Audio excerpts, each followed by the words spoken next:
Viral pengendara motor ramai terobos jalan yang baru dicor di Cirebon, 416 meter jalan rusak lagi. Ya terus, bablas terus. Terus, anterin aja Nok, anggarannya masih gede. Viral jalan di Desa Cikulak, Kabupaten Cirebon yang baru saja dilakukan perbaikan dengan pengecoran rusak lagi. Peristiwa tersebut terjadi pada ruas jalan rusak yang merupakan akses warga sekitar dan karyawan sebuah pabrik yang ada di wilayah itu, Kamis, 12 September 2024, sekitar pukul 7 waktu Indonesia Barat. Jalan yang baru dicor pada malam hari sudah dilintasi pengendara motor pada pagi hari.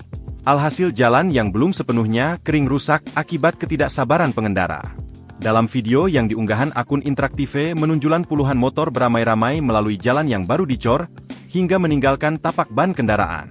Terlihat juga pemotor kesulitan dan harus berhati-hati karena jalan licin. Dari informasi yang diperoleh, sekitar 416 meter jalan yang baru diperbaiki rusak. Download Tribun X sekarang, menghadirkan lokal menjadi Indonesia.